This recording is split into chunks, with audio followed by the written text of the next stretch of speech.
আসসালামু আলাইকুম। গাড়ি চালানোর সময় ড্যাশবোর্ডে যখন এম্পটি ফুয়েল এর লাল বাতি জ্বলে ওঠে, আপনি কি রেগে যান? নাকি আপনি গাড়িটা আপনার রাস্তায় আটকে পড়ার আগে ওয়ার্নিং দিয়েছে তাই বলে আপনি খুশি হন? নিশ্চয়ই খুশি হন। কিন্তু লাইফে যখন আমাদের মুড খারাপ হয় বা ডিপ্রেশন আসে, আমরা কেন নিজের উপর রেগে যাই?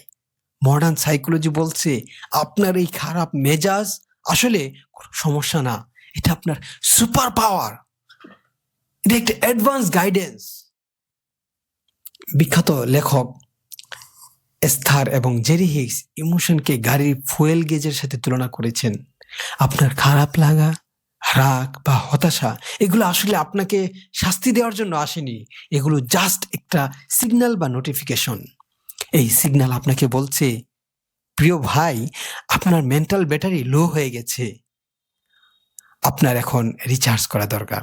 যখনই আপনার মন খারাপ হয়, বুঝবেন আপনার ব্রেন আপনাকে বলছে আপনার হ্যাপি পিস বা সুস্থ স্বাভাবিক অবস্থা থেকে দূরে সরে গেছেন। So don't panic, just check the meter. আমরা ভুলটা করি কোথায় জানেন? আমরা যখন আমাদের খারাপ লাগে, আমরা উল্টো নিজেদের জাজ করতে শুরু করি। ভাবি আমার কেন এমন লাগছে, আমি কেন এত দুর্বল। এটা অনেকটা আগুন লাগার পর ফায়ার অ্যালার্মের উপর রাগ করার মতো। অ্যালার্মের কাজই হলো শব্দ করা, আপনার কাজ অ্যালার্ম বন্ধ করা না, আগুন নেভানো। খারাপ লাগাটা কোনো পাপ না, এটা একটা অ্যালার্ট সিস্টেম। এটাকে ইগনোর করবেন না, বরং এটার সাথে ফাইট করার দরকার নেই।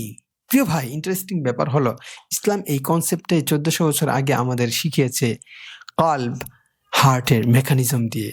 আমাদের হার্ট, রুহুর চার্জার হলো মহান আল্লাহ।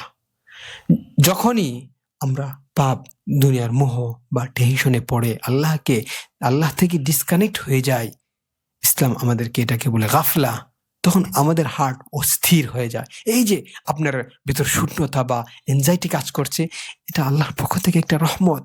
আল্লাহ আপনাকে সিগন্যাল দিচ্ছেন, বান্দা তুমি সোর্স থেকে দূরে সরে গেছো, ফিরে এসো।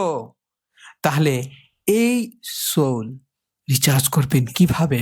আল্লাহ পবিত্র কোরআনে এর একটা সলিউশন বলে দিয়েছেন, আলা বিযিকরিল্লাহি তাতমাইন্নুল কুলুব। অর্থাৎ জেনে রেখো, একমাত্র আল্লাহর স্মরণেই অন্তর প্রশান্ত লাভ করে। দুনিয়ার কোনো মিউজিক, মুভি বা ড্রাগস আপনাকে সেই শান্তি দিতে পারবে না যেটা এক মুহূর্তের সিজদা বা জিকির দিতে পারে। জিকির হলো আপনার আত্মার ফাস্ট চার্জার। তাই প্রিয় ভাই, নেক্সট টাইম যখন মুড অফ হবে বা বুকে ভারী লাগবে, নিজেকে বকাবকি না করে বরং নিজেকে থ্যাংক ইউ বলুন। বলুন আমাকে সিগন্যাল দেওয়ার জন্য থ্যাংক ইউ।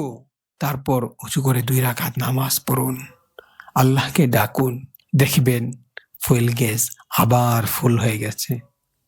ভিডিওটি ভালো লাগলে শেয়ার করবেন। দেখা হবে পরের ভিডিওতে ইনশাআল্লাহ। আসসালামু আলাইকুম।